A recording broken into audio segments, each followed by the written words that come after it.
बिस्मिल्लाहिर्रहमानिर्रहीम। नाजरीन, पाकिस्तान किसान टीवी के साथ मैं हूं आपका मेज़बान मियां तसव्वुर एजाज़। नाजरीन, जिस तरह के बहुत से अहम प्रोग्राम, बहुत सी क्रॉप्स के ऊपर, बहुत सारी फसलों के ऊपर बहुत से अहम प्रोग्राम करके मैंने आपके साथ शेयर किए हैं, इसी तरह आज हम एक बड़ा ही अहम प्रोग्राम करने वाले हैं जो कि है सुपर बासमती के ऊपर। आपको पता है कि सुपर बासमती की बुआई का टाइम आ गया है, लेकिन ये प्रोग्राम हम क्यों करने लगे हैं, इसकी वजह यह है कि हमारे किसान ज़्यादातर अनएजुकेटेड हैं, अनपढ़ हैं और उनको इसकी पैदावारी, बेहतरीन पैदावारी सलाहियत का इल्म नहीं है और बेहतरीन पैदावारी सलाहियत कैसे लेनी है, उस हवाले से आज हमारे साथ मौजूद है जनाब नियामत सुकून साहब। अस्सलाम वालेकुम सर। वालेकुम सलाम। इससे पहले कि मैं आपको नियामत सुकून साहब का तारुफ करवाऊँ, थोड़ा सा, नियामत सुकून साहब ज़िला कसूर के चंद बड़े नामों में से एक हैं। नियामत सुकून साहब 8 से 10 मुख्तलिफ पेस्टिसाइड्स कंपनियों के सर्टिफाइड डीलर हैं। उसके साथ साथ खादों की 2 से 3 कंपनियों के बड़े डीलर हैं साइजरा काउंसिल के अंदर, डिस्ट्रिक्ट कसूर के अंदर। और उसके साथ साथ ये 80 से 90 एकड़ के एक तजर्बाकार किसान भी हैं। जी अस्सलाम वालेकुम सर। नियामत साहब, अगर हम बासमती की पैदावार के हवाले से बात करें तो सुना है कि बासमती की पैदावार 55 से 60 मन तक जा सकती है, क्या ऐसा है, जा सकती है? बिस्मिल्लाहिर्रहमानिर्रहीम। भाई, जा सकती नहीं है, हमारे इलाके में माशाल्लाह है। और मेरे ज़िम्मेदार, मेरी शॉप के अंदर, मेरे एरिया के अंदर जितने भी ज़िम्मेदार हैं वो तो माशाल्लाह 60 मन 50 से ऊपर, बल्कि और 50 से ऊपर ले रहे हैं। बिल्कुल ठीक है। मैं ये बात अपने नाजरीन को सुनवाना चाह रहा था। मैं तो ये बात पहले भी तजर्बा भी कर चुका हूँ आपकी पैदावार के हवाले से कि आप 55 से 60 मन पैदावार ले रहे हैं। अब सर, बहुत सारी चीज़ें हैं, 55 से 60 मन पैदावार लेने के लिए बहुत सारी चीज़ों को ऑब्जर्व करना पड़ता है, बहुत सारी चीज़ों पर अमल करना पड़ता है। फसल को सीड से लेकर एंड पकने तक बहुत सारी एहतियातें हैं जो हमें करनी पड़ती हैं। सबसे पहले जो सबसे अहम बात है वो है सीड की। नियामत साहब, आप हमें बताइएगा कि कौन कौन से बासमती के ऐसे सीड हैं जिनकी पैदावार आपने ज़ाती तौर पर 55 से 60 मन तक पैदावार आपने ली है? जी, मेरे एरिया में तकरीबन जो है सुपर बासमती, ये तकरीबन मेरे ख्याल 1996 की वैरायटी है। ये बहुत अच्छी चल रही है और बहुत अच्छा इसका जो है ना अंदाज भी अच्छा है फसल की ग्रोथ का। और दूसरे नंबर पे वज़न के लिहाज से, जाड़ के लिहाज से भी ज़मींदार इसमें माशाल्लाह 50 से 60 मन तक जो है ना औसतन ले रहे हैं। बिल्कुल ठीक है। और इसके अलावा कौन कौन से सीड्स हैं आपके जहन में? वैसे तो हमारे सुपर 2000 है, ये थोड़ी सी हाइट बढ़ाती है, ठीक है, ये भी चल रही है, इसमें भी अच्छा वजन लेते हैं लोग, ठीक है। और इसके अलावा जो आ रहा है ये आजकल सुपर 515 चल रहा है, ठीक है, ये भी मगर मेरे एरिया में कुछ कम लग रहा है। बिल्कुल ठीक है, बिल्कुल ठीक है। नियामत साहब, सीड के बाद अगर हम बात करें तो सबसे अहम बात आती है पनीरी की। पनीरी कितने दिनों की पनीरी होनी चाहिए सुपर बासमती के लिए, जो बेस्ट, यानी कि कितने एज होनी चाहिए पनीरी की कि इतने दिनों में, और कितनी हाइट होनी चाहिए कि आप उसको जो है ना फील्ड में ट्रांसफ़र कर दें? पनीरी ज़्यादा से ज़्यादा जो है ना 30 से 40 दिन से ज़्यादा नहीं होनी चाहिए। बिल्कुल ठीक है। 30 से लेकर 40 दिन के अंदर अंदर हर हाल में पनीरी शिफ्ट होना चाहिए अच्छी औसत जाड़ लेने के लिए। बिल्कुल ठीक है। अच्छा सर, ये बताइएगा कि बेहतरीन जो टाइम है बासमती की काश्त का वो कौन सा टाइम है? ज़रा अंग्रेज़ी महीनों में बताइएगा कि कौन सा महीना है, कितना वो ड्यूरेशन है जिस ड्यूरेशन में आप बासमती की ये 55 से 60 मन पैदावार ले सकते हैं अगर उन दिनों में काश्त करें तो? ये तकरीबन जुलाई में जाता है। जुलाई से हमारी फसल जो है ना शुरू जुलाई में लगनी चाहिए, ठीक है। और उम्मीद है कि ये, मगर कुछ अपने अपने इलाके होते हैं, अपने अपने रस्म और रिवाज होते हैं। हमारे इलाके में जो फसल जो है ना ये जुलाई में लग जाए, पूरा जुलाई भी लगती है, लेट भी लगती है, मगर ये दरियाई सतलुज का माशाल्लाह इलाका है मेरा, जो ये माशाल्लाह जब भी लगाते हैं हमारे इधर बहुत अच्छी फसल हो जाती है। बिल्कुल ठीक है। लेकिन आपका मानना ये है कि इसकी जो है ना वो सही टाइम इसका जुलाई का है? जुलाई। अच्छा नियामत साहब, हमें ये बताइएगा कि इसका लगाने का तरीकाकार क्या होना चाहिए? कुछ लोग कहते हैं कि ये बहुत ज़्यादा घने अंदाज में लगाएं, बहुत ज़्यादा पौधे लगाएं, थोड़े थोड़े फासले पे पौधे लगने चाहिए, और कुछ लोग कहते हैं कि इसको थोड़ा सा फासले पे पौधे, ज़्यादा फासले पे पौधे लगाएं ताकि वो पौधे ने बूटा बनाना होता है। आपका क्या मानना है कि वो कितने फासले पे पौधा होना चाहिए? भाई, मैं तो ज़हन रखता हूँ पौधों की तादाद पूरी होनी चाहिए। जब तक पौधों की तादाद पूरी नहीं होती फसल कोई भी अपना जो है ना वो लेवल बरकरार नहीं रखती। 9/9 यानी कि 9 इंच के फासले पे फसल लगनी चाहिए, कम अज़ कम 80,000 पौधा जो है ना, वैसे तो कुछ लोग 50-60 हज़ार भी लगाते हैं, ठीक है, वैसे 80,000 पौधा लगना चाहिए। अगर हम पौधों की तादाद पूरी करते हैं तो फिर हमारी खादों के खर्चे जो है ना वो तकरीबन कम भी हो जाएं तो फिर भी किसी वक्त फसल जो है ना अपना उस झाड़ पर पूरा कर जाती है। बिल्कुल ठीक है, बिल्कुल ठीक। बहुत ज़बरदस्त। नेमत साहब का कहना है कि पौधों की तादाद 80,000 तक होनी चाहिए और ज़्यादा से ज़्यादा एक पौधे का दूसरे पौधे के दरमियान जो फासला है वो 9 इंच होना चाहिए, इससे ज़्यादा नहीं होना चाहिए। इससे कम हो सकता है क्योंकि आपने बहुत सारी खादें, बहुत सारा पानी, बहुत सारे अखराजात आपने फसल के ऊपर करने होते हैं और अगर आपके पौधों की तादाद कम हो तो आपकी पैदावार ये 55-60 मन वाली पैदावार आप नहीं ले सकते। तो अब अगली चीज़ जो नेमत साहब वो ये है कि पानी के हवाले से बताइएगा कि शुरू से जब हम उसको ट्रांसफ़र कर देते हैं फील्ड में पनीरी को, उससे लेकर एंड पकने तक पानी का क्या तरीकाकार है, किस स्टेज पे कितना पानी लगाना है और किस स्टेज पे जाके पानी को रोकना है, ये ज़रा तफसील से बताइएगा। इसमें मैं अपने तरफ से एक चीज़ ऐड करूंगा जो आपने क्वेश्चन मेरे से नहीं किया जी। हमारे ज़िम्मेदार एक मिसिंग करता है, ये होता है कि अक्सर इधर होता है कि सारे जो है ना जब फसल बिजाई का टाइम आता है ना तो पानी कद्दू वगैरह करने का तरीका नहीं अच्छा होता, उस वक्त कुछ खादों के कुछ जो है ना बाज़ लोग क्या करते हैं ब्रेक कर जाते हैं, बाद में डाल लेंगे। मेरे मुताबिक ये है कि जब हम फसल को पहला पानी छोड़ते हैं, जब वड को या किसी मौसम खाली खेत को पानी छोड़ते हैं बिल्कुल ठीक है फसल लगाने के लिए, तो मैं चाहता हूँ कि उस वक्त जो खादों का इस्तेमाल है ना वो पहले करना चाहिए। बिल्कुल ठीक है। नेमत साहब मैं खादों के सवाल की तरफ आना चाह रहा था, वो एक अलग से हम बात करेंगे खादों के इस्तेमाल के ऊपर और पेस्टिसाइड्स के इस्तेमाल के ऊपर भी अलग से बात करेंगे।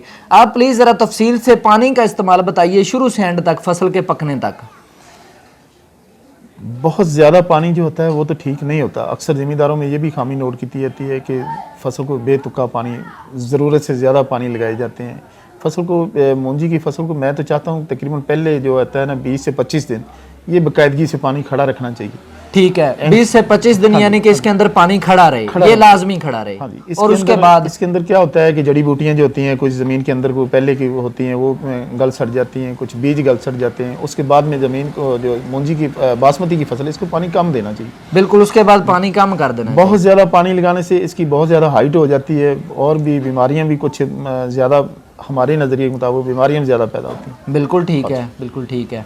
और अगर पानी कम लगाएं तो वो किस तरीक़ेकार से लगाएं? ज़मीन खुश्क होने तक, फॉर मिसाल के तौर पर कि ज़मीन में पानी ख़त्म हो गया है उस वक्त पानी लगाएं या अभी थोड़ा बहुत हो कहीं कहीं तो पानी लगा दें या उसको मुकम्मल खुश्क करके पानी लगाएं? खुश्क भी हो जाए तो ऐसा कोई मसला नहीं, पौधे को 2, 4, 5, 10 दिन तक अगर कोई ज़मीन की मुनासिबत के साथ, बहुत ज़्यादा हल्की ज़मीन हो तो वो तो सोखा वगैरह।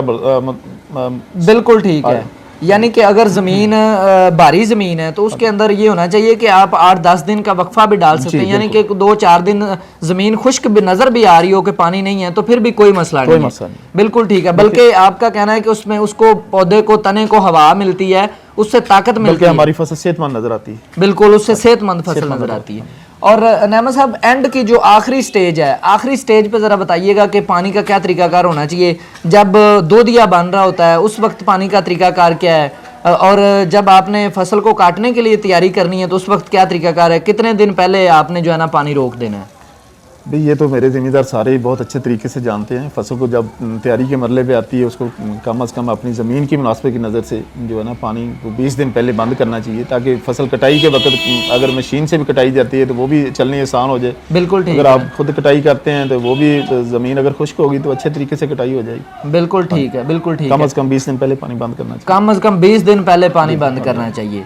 और दूसरी चीज़ जो मैं इसमें चाह रहा था कि दूधिया जब बन रहा है उस दौरान में पानी की कोई ख़ास एहतियात है? जी बिल्कुल, उस वक्त हर हाल में फसल को बहुत ज़्यादा पानी की ज़रूरत होती है, किसी लिहाज से भी उस वक्त सोखा नहीं आना चाहिए। बिल्कुल, उस वक्त पानी का सोखा नहीं आना चाहिए जब दूधिया बन रहा है, क्योंकि दूधिया ने बाद में वज़न बनाना है तो उस वक्त पानी का किसी किस्म की कमी नहीं फसल को आनी चाहिए। अच्छा नेमत साहब, ये तो हो गई पानी की बात, शुरू से एंड तक आपने बता दी है। अब हम कुछ बात करना चाहेंगे खादों के इस्तेमाल की, कि कुछ लोग बासमती को आमतौर पर ज़्यादातर लोग ये करते हैं कि यूरिया बहुत ज़्यादा डाली जाते हैं और मुख्तलिफ केमिकल्स जो है ना जो डीलर्स हजरात उन्हें कहते हैं वो डाली जाते हैं, और पैदावार पे जब बात आती है तो पैदावार उनकी आती है 30, 32, 34, 35 मन। तो खादों का बेहतरीन जो इस्तेमाल है वो ज़रा तफसील से बताइएगा, शुरू से लेकर उसको ट्रांसफ़र करने से लेकर पनीरी को एंड उसके पकने तक खादों का इस्तेमाल ज़रा तफसील से बताइएगा।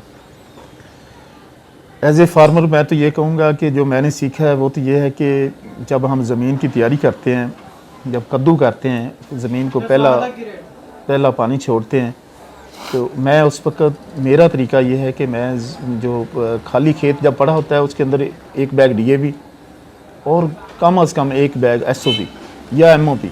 बिल्कुल ठीक है, एक बैग DAP, एक SOP या MOP, यानी कि एक पोटाश का बैग डालना है फी एकड़। ठीक है, उसके अलावा ये मेरे मुताबिक जो है ना ये ज़रूरी है और ये पहले डालना चाहिए। अक्सर ज़मींदार हमारे यही करता है, क्या करता है कि मूंजी लगा लेता है, पानी छोड़ता है, कद्दू करता है, बाद में मूंजी लगाता है और बाद में क्या करता है अब खादें इस्तेमाल करते हैं। वो खादें लगती ज़रूर हैं, फसल को मिल जाती है, ये नहीं कि मिलती नहीं है, बिल्कुल, मगर होता ये है कि एक तो ज़मींदार फसल लगने के बाद उसके अंदर चलता है तो वो जो खाद डालने वाला आदमी होता है वो अपने चलने से पाँव के नीचे पौधे आ रहे होते हैं, पौधे भी ज़ाया कर रहे हैं, उसका भी नुकसान होता है। दूसरे नंबर के उस वक्त खाद का छट्टा देना उसके लिए काफ़ी मुश्किल मरला भी होता है। तीसरे नंबर पे उसमें एक मैंने जो खामी नोट की, वो जो खादें हम इस्तेमाल करते हैं वो पानी के अंदर खादें जाके पानी के अंदर टेम्परेचर के ज़्यादा होने की वजह से उबल कर पानी के ऊपर एक झिल्ली से बना लेती। बिल्कुल ठीक, बिल्कुल ठीक। मैं उन खादों को लाइक, मुझे नहीं पता है बाकी लोग क्या करते हैं, मगर मैं उन खादों को लाइक नहीं करता। हम तो चाहते हैं कि खादें पहले इस्तेमाल हो जाएं और पौधे बाद में शिफ्ट हों और पौधे को तकरीबन 100+ खाद मिले और माशाल्लाह मेरे तो इधर बहुत अच्छा होता है ऐसे। बिल्कुल ठीक, यानी कि आपका मानना ये है कि कद्दू करने से पहले खाद उसमें डालें, एक बोरी DAP, एक बोरी पोटाश, ताकि वो जो खादें हैं वो अच्छी तरह मिट्टी के अंदर कद्दू के दौरान मिक्स हो जाएं और तकरीबन बराबर की तकसीम हो जाएं पूरे फील्ड के अंदर, पौधे को पूरी अवेलेबिलिटी। बिल्कुल ठीक है, बिल्कुल ठीक। अच्छा, उसके बाद नेमा साहब जब आपने नर्सरी शिफ्ट कर दी, पनीरी शिफ्ट कर दी, उसके बाद कोई ऐसी खाद जो आप डालते हो या कोई ऐसी या कोई ऐसा कोई माइक्रो न्यूट्रिएंट या कोई चीज़ जो आप रिकमेंड करते हो, मशवरा देते हो जिसका? ये मुख्तलिफ ज़मीनों की मुनासबत से होता है। जो मेरे एरिया की ज़मीनें, हम तो सुपर बासमती में, बाकी वैरायटियों में तो कुछ खर्चे ज़्यादा होते हैं, सुपर बासमती में हमने देखा है कि ज़्यादा से ज़्यादा अगर करें तो जिंक का एक बैग या 2 बैग, यूरिया बिल्कुल हम नहीं चाहते। हम तो चाहते हैं सुपर बासमती की फसल है ना, इसको ज़्यादा से ज़्यादा भी अगर यूरिया डाला जाए तो 20 kg से 20 kg से ज़्यादा यूरिया, और वो भी पहले तकरीबन 15 दिन के अंदर अंदर। बिल्कुल ठीक है, इसके बाद में यूरिया हम बिल्कुल नहीं डालते। बिल्कुल ठीक है, यानी कि जो यूरिया आपने कोई 15 से 20 kg डालना है, हाँ, वो भी पहले 15 दिनों के अंदर अंदर डाल दें। बिल्कुल। और दूसरी चीज़ आपने बताई है कि जिंक का इस्तेमाल करें, जिंक 3 से 5 लीटर या 6 लीटर जिंक फी एकड़ इस्तेमाल करें। ज्यादातर आजकल क्या आ रहा है, 27% आ रहा है, दानेदार में आ रहा है, ग्रैनुलर में आ रहा है, वो जिंक ज्यादा बेहतर है जाता है। वो ज्यादा ग्रैनुलर का जो जिंक है वो ज्यादा बेहतर है लिक्विड की बजाय। जी जी बिल्कुल ठीक है। अच्छा नेमा साहब, इसके बाद तो कोई किसी किस्म की खाद की जरूरत नहीं है भाई मेरे एरिया में नहीं, मैं तो अपने इलाके की बात ज्यादातर कर रहा हूँ। मेरे फसल में मेरा जो है एरिया माशाल्लाह, बाकी भी अल्लाह करे पाकिस्तान की सारी ज़मीन तो बहुत अच्छी है, मगर हमारे इधर जो है दरियाई सतलुज भी, हम तो ज़्यादा खादें इससे ज़्यादा लाइक नहीं करते। अगर ज़्यादा खादें करते हैं तो फसल बहुत हाइट बढ़ाती है, वो कल बाद में गिरती है, बाद में झाड़ कम हो जाता है, बीमारियां ज़्यादा अटैक करती हैं अक्सर। बिल्कुल ठीक है, बिल्कुल ठीक है। देखिए नेमा साहब, ज़मीनें तकरीबन सारे पाकिस्तान की, पंजाब की खास तौर पर ज़मीनें तकरीबन एक जैसी हैं। माशाल्लाह थोड़ा बहुत अच्छी ज़मीनें हैं, थोड़ा बहुत अगर फ़र्क आता है तो वो किसान खुद वो चीज़ समझ रहा होता है कि मैंने अपनी ज़मीन के हिसाब से किस तरह की चीज़ों को चलाना है। जी जी बिल्कुल, माशाल्लाह बहुत अच्छे ज़मींदार हैं हमारे एरिया के, पाकिस्तान के माशाल्लाह बड़े अच्छे लोग हैं और बड़ी अच्छी कावश कर रहे हैं, बड़ी अच्छी फसल भी ले रहे हैं। अल्लाह पाक इंशाल्लाह इनके काम में बरकत डाले। नेमा साहब, खादों के बाद अब हमारी जो बात है वो है पेस्टिसाइड्स के इस्तेमाल के हवाले से। पेस्टिसाइड का सबसे पहले कौन सा कोई केमिकल या कोई पेस्टिसाइड, कोई इंसेक्टिसाइड या कोई फंगिसाइड, कौन सी ऐसी दवाई है जो सबसे पहले इस्तेमाल करनी है? मिसाल के तौर पर जड़ी बूटी को ख़त्म करने के लिए आप कौन सी दवाई इस्तेमाल करवाते हैं? हाँ जी, ये ज़रूरी है फसल के लिए, ये बहुत ज़रूरी होता है कि जड़ी बूटियों का खात्मा, अगर जो फार्मर जड़ी बूटियों को कंट्रोल नहीं करता उसने फसल क्या अच्छी लेनी। बिल्कुल ठीक है। सबसे पहले तो हमारे इधर ज़्यादातर हम मैचेटी इस्तेमाल कर रहे हैं, बाद लोग बूटा क्लोर वगैरह इस्तेमाल करते हैं, बाद टॉप स्टार वगैरह इस्तेमाल करते हैं, मुख्तलिफ कंपनियों की, यानी कि अपने अपना शौक होता है। बिल्कुल हम मैचेटी वगैरह ज़्यादा इस्तेमाल करते हैं। बिल्कुल ठीक है। इसकी मिकदार सर कितनी होनी चाहिए? ये तकरीबन 800 ml होती है पर एकड़ के लिए, 800 ml एक एकड़ के लिए 800 ml। ये 2-3 दवाइयाँ सबकी इतनी इतनी मिकदार ही डाल जी, नहीं मुख्तलिफ होती है, कुछ अपना पाउडर पैकिंग आ रही है, कुछ लिक्विड आ रही है, ये मैचेटी लिक्विड आती है, ये 800 ml होती है, पाउडर वाली को उसकी मिकदार अपनी कंपनी ने पैक की होती है। बिल्कुल ठीक है, वो मतलब जो कंपनी रिकमेंड करती है, कंपनी का नुमाइंदा उस हिसाब से इस्तेमाल करे। बिल्कुल। बिल्कुल ठीक है। उसके अलावा कोई पहला पेस्टिसाइड स्प्रे के हवाले से, सुंडी के हवाले से या कीड़ी के हवाले से कौन कौन से स्प्रे आप रिकमेंड करेंगे? मुख्तलिफ बीमारी की स्टेज होती है, पास कात हमारे इलाके में पत्ता लपेट वगैरह अटैक कर जाती है जल्दी से। ठीक है, ये मतलब ये कितने दिनों फसल जमींदार शिफ्ट करता है और फौरी तकरीबन 20 दिन बाद जो है ना उसके ऊपर पत्ता लपेट का हमला शुरू हो जाता है। इसको कंट्रोल के लिए तो ये भी अपने अपना ज़हन होता है हर ज़मींदार का। कुछ हमारे इलाके में ज़मींदार ये दानेदार वगैरह कार्टिव वगैरह का इस्तेमाल करते हैं, ठीक है, हम इसे लाइक नहीं करते। बिल्कुल ठीक लोग है, करते हैं, ये अपने रस्म रिवाज हैं, ठीक है, हम नहीं करते। उसमें भी एक वजह मैं आपको अगर कहेंगे जी तो जरूर बताएं। जरूर, जो हम इसलिए इस्तेमाल नहीं करते, ये जो दानेदार वगैरह जो इतनी ज़्यादा इस्तेमाल की जाती हैं, इसमें पत्थर का इस्तेमाल होता है। ठीक है, इसमें पत्थर होता है, पत्थर के ऊपर जहर चढ़ाया होता है, पत्थर के ऊपर जहर लगा होता है। और इसका सबसे मेन जो मेरे इलाके में मेरे जिम्मेदार, मेरे अपने इधर बरादरी सिस्टम जितना भी है, इन्होंने फ़र्क निकाला है। ये पत्थर कल जब चावल बना के हम अपने घरों में इस्तेमाल करते हैं, उसके अंदर मशीनों के जरिए दोबारा उसमें शिफ्ट हो जाता है। बिल्कुल ठीक है, बहुत अच्छी बात, बहुत अच्छी। जब भी इंसान जब भी हम अपने खाने में इस्तेमाल करते हैं तो अक्सर पत्थर जो है ना उसमें वो हमारे दांतों के नीचे आ रहे होते हैं और चावल में वो मिक्स होते हैं क्योंकि वो हमारे खाने में आ जाते हैं। ठीक है, तो ये मसाइल हमने नोट करके ना हमने तो ये दानेदार वगैरह इस्तेमाल जो है ना इसको बिल्कुल बंद कर दिया। बिल्कुल कुछ ऐसी चीज़ें ढूंढते हैं, ऐसा प्रोडक्ट ढूंढते हैं जैसे बायर कंपनी वगैरह ये रीजेंट वगैरह दे रही है या इसके मुतबादल कुछ और, ऐसे करके हम फसल को अच्छे तरीके से लेते हैं। बिल्कुल ठीक है। अब पत्ता लपेट के लिए तो आपने दवाइयाँ बता दी। पत्ता लपेट के लिए जो ये अक्सर कोई भी स्प्रे नॉर्मल भी कर लें, लेमडा वगैरह भी कर लें या कोई और अच्छा जहर भी कर लें। आजकल कोराजेनिक जहर आ गया मार्केट में, वो बहुत अच्छा चल रहा है। बिल्कुल ठीक, पत्ता लपेट और बोरर का भी कंट्रोल करता है। बिल्कुल ठीक है, बहुत अच्छे जहर चल रहे हैं। अच्छा नेमत साहब, पत्ता लपेट के अलावा कौन सी बीमारी के और किस स्टेज पे चांस होते हैं? ये जो पत्ता लपेट तो शुरू में आता है, ज़्यादातर एंड तक भी आ सकता है किसी वक्त भी। अगर फसल का ये इस पर थोड़ा फसल के ऊपर भी होता है। अगर ज़मींदार की फसल का कलर, वो खादों का इस्तेमाल अच्छे तरीके से नहीं किया, उसने टाइम पे खादें इस्तेमाल नहीं की हैं, लेट की हैं, तो पत्ता लपेट लेट भी अटैक कर जाती है। बिल्कुल, और खादें उसने टाइम पे इस्तेमाल की हैं, कलर फसल का मजबूत है, रंग वगैरह ठीक है, सेहतमंद है, फिर बाद में सेहतमंद फसल पे पत्ता लपेट कम अटैक करती है, कम अटैक करती है। अगर फसल का रंग बहुत ज़्यादा ब्लैक है, यूरिया ज़्यादा डाला हुआ है, फिर किसी टाइम पे पत्ता लपेट एंड पे भी आ जाती है। बिल्कुल आ सकती है, ये तो जिम्मेदार पे चला जाता है। ठीक है, बिल्कुल। इसके अलावा बाद में इसमें बोरर का ये तो अटैक रहता है। इसके लिए एहतियातन जो सुपर की फसल होती है ना, सुपर बासमती की, ठीक है, हर तकरीबन 25 दिन बाद कुछ ना कुछ कोराजन या फिर जो अगर वो कार्टिव डालता है तो वो कार्टिव डाले, या उसके अलावा कोई रीजेंट वगैरह डालता है, स्प्रे करता है, बिल्कुल तो हर 25 दिन बाद इस अमल को दोहराना चाहिए। यानी कि आपका कहना है कि हर 25 दिन बाद स्प्रे लाजमी है। ये इंसेक्टिसाइड जो है ना इसका ज़रूर इस्तेमाल करना चाहिए ताकि कीड़े मार जहर का कोई भी। बिल्कुल ठीक है, बिल्कुल ठीक। अच्छा, अगर 20 से 25 दिन बाद ये अमल दोहराते रहें तो ये मेरा ख्याल 3 स्प्रे हो जाएंगे। 3 स्प्रे आप रिकमेंड करते हैं, मशवरा देते हैं कि 3 होने चाहिए? हमारे तो 2 होते हैं मगर फिर भी 3 स्प्रे हो जाते हैं बास का, जो अगर अच्छी फसल लेने के लिए 3 भी हो जाते हैं। बिल्कुल ठीक है। अच्छा नेमत साहब, ये तो बातें हो गई खाद के हवाले से भी, पेस्टिसाइड्स के हवाले से भी, सीड के हवाले से भी। अब थोड़ा सा बताइएगा कि फसल के कटाव का बेहतरीन टाइम कौन सा होता है? कैसे चेक किया जाए कि ये फसल अब कटाव के करीब है, अब ये फसल तैयार है ज़्यादा झाड़ के लिए?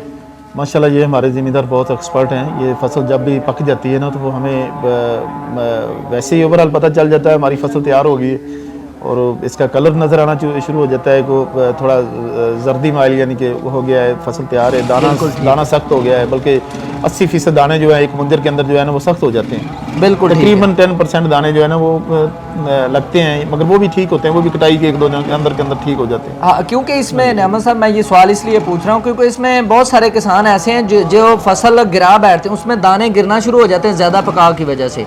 और बाद औक़ात ऐसे भी होता है कि ज़मींदारों को पता ही नहीं होता कि अभी दूधिया ख़त्म नहीं हुआ, उसमें भी झाड़ में फ़र्क आ जाता है। इसमें वैरायटी पे चला जाता है। ये जो मैं कह रहा हूँ ना सुपर बासमती की फसल पे ऐसा नहीं होता। ठीक है, सुपर 2000 पे ऐसा होता है। ठीक है, बिल्कुल। ये जो फसल दाने गिराती है ना, कुछ वैरायटी ऐसी हैं जो दाने गिराती हैं। ठीक है, सुपर बासमती ये सख्त फसल है। ये इसकी जब जड़ाई करते हैं ना तो दाना सख्त होता है, इतनी जल्दी से टूटता नहीं है। सुपर 2000 का दाना जो है ना वो टूटता है। ये वैरायटी पे जिम्मेदार को पता होता है मैंने कौन सी वैरायटी लगाई है, जो वो वैरायटी लगाता है उसके लिहाज से वो उसको देखता है। मतलब जिम्मेदार ये देख ले अपनी नज़र से कि दूधिया ख़त्म हो गया है और ज़्यादा अभी फसल खुश्क भी नहीं हुआ, ताकि दाने भी ना गिर के ज़ाया हों, और दूधिया ना ख़त्म होने की वजह से फसल के झाड़ में भी फ़र्क ना आए। मतलब ये जिम्मेदार ने खुद ये सारी चीज़ें जज करनी है कि फसल किस टाइम पे काटनी है। तो ये सारी बातें नाजरीन हमने की बासमती चावल के हवाले से, और हमारे साथ नेमत सुकून साहब मौजूद है और उन्होंने आपको बताया अपने तजर्बात की बिना पर, क्योंकि इस ये जो शॉप है, ये जो डीलरशिप है, इसके अलावा ये एक बड़े किसान भी हैं, 80 से 90 एकड़ का इनका ज़िम्मेदार है, और ये ज़िम्मेदार आज से नहीं कर रहे, ये 15-20 साल से कर रहे हैं, बहुत ही तजर्बाकार किसान हैं। तो नाजरीन इन सारी चीज़ों पर इंशाल्लाह ताला मैं पूरे यकीन से कहता हूँ और नेमत साहब भी पूरे यकीन से कहेंगे कि इन सारी सिफारिशात पर अमल करें, इंशाल्लाह आपकी पैदावार 55 से 60 मन तक आएगी। क्या ख्याल है नेमत साहब, बिल्कुल आप यकीन से कहते हैं? जरूर, अगर नहीं इतबार तो मैं आपको दिखा सकता हूँ। बिल्कुल ठीक है, बिल्कुल ठीक। मैंने तो आपकी फसलें देखी हुई हैं बिल्कुल, और नेमत साहब का भी कहना है कि ये पूरे इत्मीनान होके आप इन सारी सिफारिशात के ऊपर अमल करें और 55 से 60 मन की औसत लें।